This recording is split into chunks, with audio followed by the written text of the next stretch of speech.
eu des négociations franches, très utiles. Nos pays sont liés par une longue amitié et une longue coopération et nous avons réaffirmé notre disposition mutuelle à renforcer davantage notre coopération tous azimuts, que ce soit sur le plan bilatéral que multilatéral. Nous avons réaffirmé notre volonté à poursuivre le dialogue politique et la nécessité de faire très attention à la coopération dans les domaines concrets, comme par exemple celui des hautes technologies, du nucléaire civil et de l'espace, du tourisme. La Tunisie fait partie des partenaires commerciaux majeurs de la Russie sur le continent africain. Pendant les 6 mois de 2023, les échanges commerciaux ont dépassé 1,2 milliard de dollars. C'est un bon indicateur compte tenu des conditions dans le monde. Il a été convenu de continuer l'augmentation des achats de produits d'origine tunisienne, notamment des produits agricoles, le textile, tout ce qui est très prisé par les consommateurs russes. Il a été convenu d'aller encore plus loin et de préparer des propositions sur de nouveaux domaines de coopération pour préparer la 8e édition de la Commission intergouvernementale pour le commerce, l'économie, la science et la technologie qui se tiendra à Moscou. Il a été convenu d'accélérer le programme de 2 ans pour la coopération en la matière. Et comme j'ai déjà dit, nous avons de bonnes perspectives en matière de l'exploration de l'espace. En 2021, une fusée russe a mis en orbite le premier satellite de télécommunications tunisien. Les sociétés russes et tunisiennes se sont mis d'accord pour procéder au travail pour mettre en orbite encore 5 satellites. Donc c'est un travail qui nous ouvre des perspectives. Comme j'ai déjà dit, au niveau du tourisme, nous espérons que nous pourrons créer des conditions pour rétablir le niveau d'avant Covid. C'était quelques 600 000 personnes d'origine russe. Nous avons également abordé les perspectives pour les achats de céréales russes. Le premier lot a déjà été acheminé en Tunisie. Il y a ici le chef de la société céréalière de Tunisie qui est en train de s'entretenir avec ses homologues russes pour l'instant. Les échanges concernent notamment les modalités de ces livraisons. Et nous avons entendu avec gratitude les informations sur les changements prévus par le président tunisien Kais Saied. Nous soutenons les efforts de la Tunisie visant à renforcer son économie et son État. Nous avons également évoqué des dossiers internationaux, le nord de l'Afrique et le Moyen-Orient notamment, où le potentiel conflictuel persiste encore. La Russie prône les efforts diplomatiques et un règlement à la base politico-diplomatique. Ces approches sont indispensables pour régler les problèmes enracinés en Libye qui sont apparus à la suite de l'agression de l'OTAN en 2011 où la Libye a été détruite en tant qu'État. Aujourd'hui, la région entière, la Ligue des États arabes, les Nations unies cherchent à trouver un fondament pour que les forces libyennes puissent lancer un dialogue national inclusif pour se tomber d'accord sur les modes, sur comment organiser la vie dans leur pays. Les tentatives de ces dernières années n'ont pas amené à un succès quelconque. Ce qui préoccupe Nous avons fait part à nos invités du travail que la Russie entretient dans le cadre du format d'Astana afin de contribuer au règlement syrien. Nous avons discuté des objectifs clés sur la direction politique afin notamment de faire revenir la Syrie dans la Ligue des États arabes. Nous avons passé en revue des problèmes en Syrie à la suite des sanctions illégitimes de l'Occident, mais aussi à la suite des problèmes liés aux Kurdes. Les États-Unis sont en train de créer un quasi-État kurde et font de la contrebande de pétrole et de céréales. Une grande attention a été portée à la question palestinienne. Sans la résolution de ce problème, il serait quasi impossible de remédier à la situation dans la région. Nous allons poursuivre notre travail pour relancer les négociations directes entre Israël et la Palestine. Je tiens à remercier mon homologue pour un échange fructueux. Je suis convaincu que cela permettra de jeter les bases pour développer davantage notre partenariat. Merci. Merci, cher ministre, chers collègues. C'est vrai, je suis très heureux de me retrouver aujourd'hui à Moscou à l'invitation de mon homologue pour ces consultations politiques, mais qui ont aussi touché l'ensemble vraiment de la coopération bilatérale. Fort heureusement, la Tunisie et la Russie, de tout temps et à toutes les époques, ont entretenu toujours de très bonnes relations, des relations sur tous les plans, diverses, y compris sur le plan culturel, sur le plan humain, qui est aussi très important. Et je suis très heureux aujourd'hui de pouvoir, dans cette lignée-là, apporter notre contribution au renforcement de cette relation, la Russie étant un partenaire important et avec qui nous voulons entretenir et développer nos relations bilatérales. Comme l'a dit le ministre Lavrov, vous l'avez compris, il y a une grande convergence de vues sur les relations internationales, sur tous les thèmes que nous avons évoqués, sur le droit des Palestiniens à vivre en paix sur leur territoire et conformément aux résolutions des Nations Unies et conformément à la légalité internationale et à leurs droits légitimes a aussi été évoqué, avec toute l'importance soulignée du côté tunisien. Sur le plan bilatéral, je voulais dire que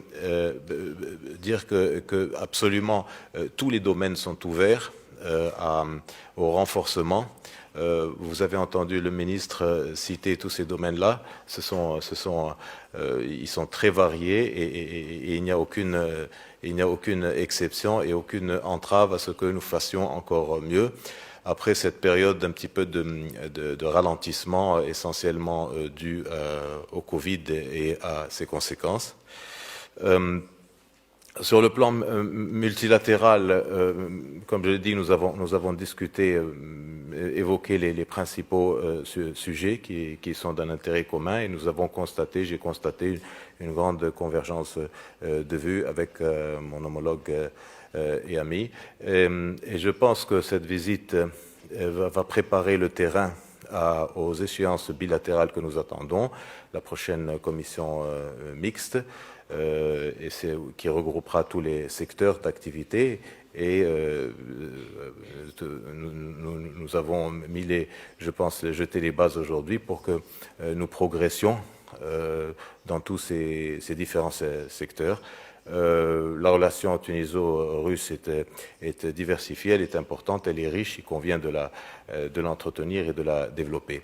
C'est dans l'ADN de la Tunisie d'avoir avec tous les pays partenaires de très bons rapports, d'excellents rapports, et dans le cadre du respect mutuel. Et nous apprécions en particulier ce respect que la Russie a toujours manifesté vis-à-vis de la Tunisie, vis-à-vis de ses symboles, vis-à-vis de son histoire. Et c'est quelque chose que nous apprécions hautement et que nous réciproquons, bien sûr, non seulement avec la Russie, mais avec tous les pays avec qui nous avons des relations de partenariat. Je voudrais dire aussi que je remercie beaucoup le ministre Lavrov pour la qualité de l'accueil dont moi-même et toute la délégation qui m'accompagne avons bénéficié. Ce n'est pas une surprise d'être bien accueilli à Moscou, mais merci encore, chers collègues, chers amis. Et puis voilà, j'espère que l'avenir montrera que cette réunion a été fructueuse et qu'elle ouvrira la porte à des progrès tangibles et concrets dans notre relation bilatérale. Пожалуйста, Али Рабия. Ali Rabia, s'il vous plaît. Monsieur le ministre, bonjour. Ali Rabia. Une question au ministre tunisien des Affaires étrangères. Est-ce que la Tunisie a une feuille de route pour lutter contre l'afflux des réfugiés? Merci. Bien sûr, une feuille de route et qui a été clairement et à plusieurs reprises précisée.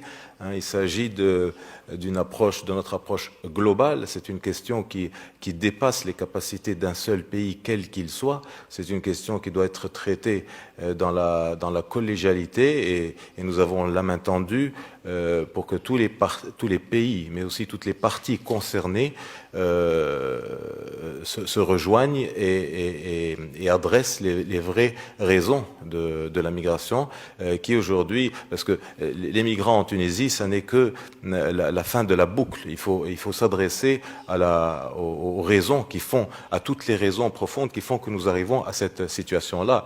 Et encore une fois, c'est une situation qui dépasse les capacités d'un seul pays. Donc, certains ont répondu, sont très proactifs, d'autres un peu moins. Peut-être pensent-ils qu'ils ne sont pas concernés. Nous pensons le contraire. Nous pensons qu'il faut que tous ceux qui sont plus ou moins directement et plus ou moins géographiquement directement concernés, eh bien, tendent la main et ensemble nous pourrons trouver les meilleures solutions à cet aspect. Le trafic des êtres humains est quelque chose d'absolument qu'il faut combattre parce qu'il engendre tant de souffrance et tant de misère. Et encore une fois, il faut que nous soyons tous ensemble pour trouver les solutions adéquates. Et les solutions, elles sont essentiellement, en tout cas à moyen et long terme, ce sont des solutions économiques. Il faut créer de la richesse pour que ces personnes-là ne soient plus tentées par les sirènes des trafiquants d'êtres humains de toutes sortes. Et ces trafiquants-là, ils existent des deux côtés, ils existent au nord aussi, et il y a un phénomène d'appel. Donc, ce qu'il faut éviter sur cette question, c'est de jeter la pierre sur un pays ou un autre, ou une partie ou une autre, en considérant qu'elle est responsable. Nous sommes tous responsables, et puis je renvoie juste un petit peu à l'histoire, combien de pays ont vu leur prospérité s'installer du fait de la migration. Alors, c'est un phénomène qui est normal, qui a un aspect normal, mais il faut lutter contre la migration illégale et les trafics d'êtres humains. Il faut canaliser la migration. La migration ne peut pas être un bien ou un mal en soi. Il faut la qualifier, légale, illégale. Et puis, il faut que tout le monde soit concerné par cette difficulté. C'est la seule condition d'arriver à des solutions qui soient effectives.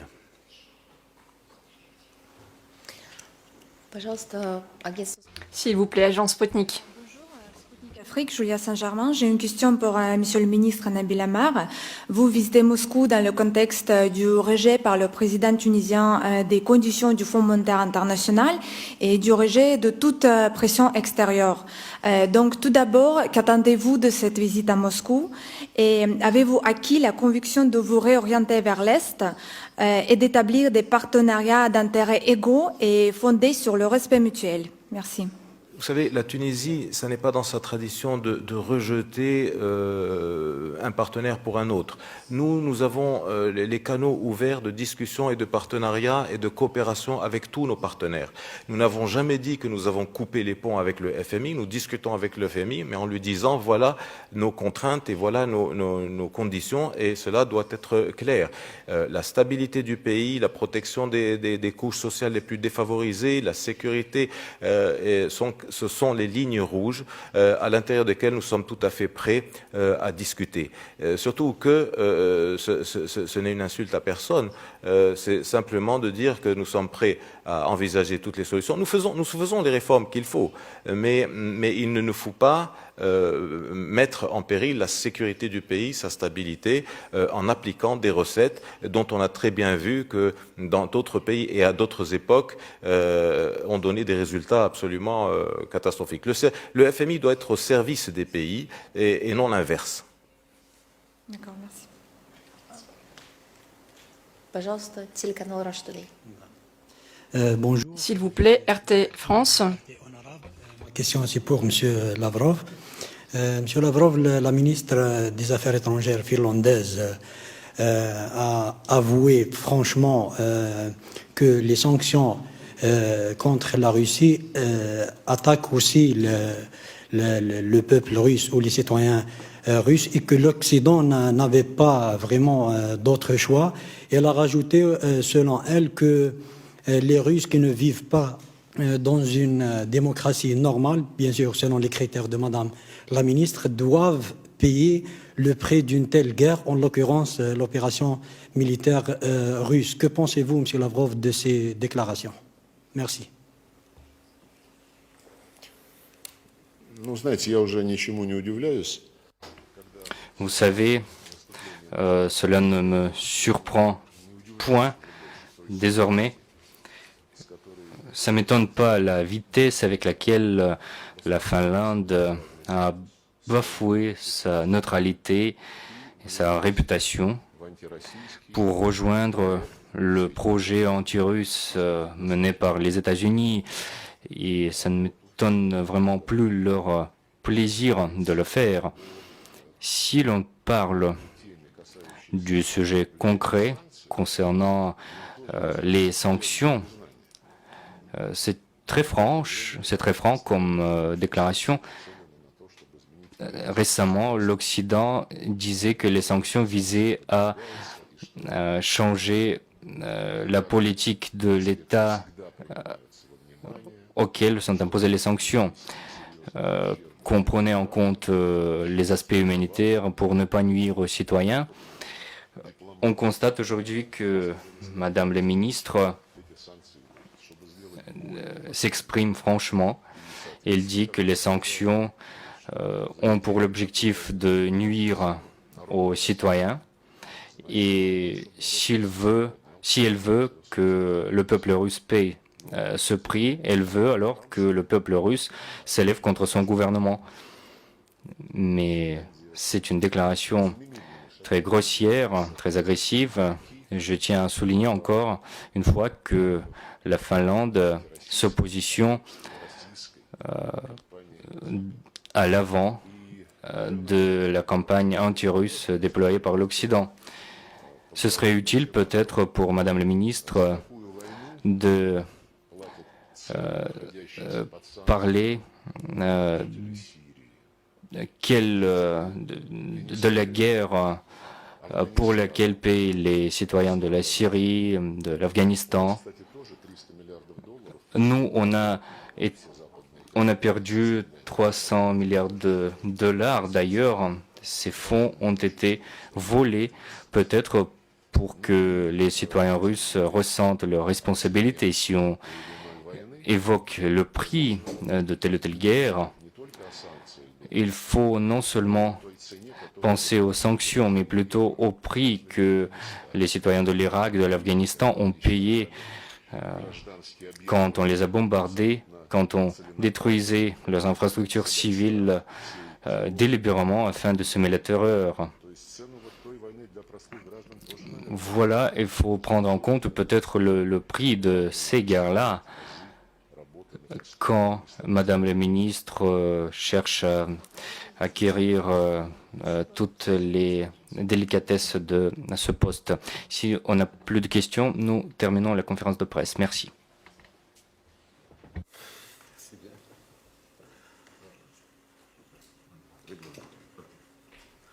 Thank you.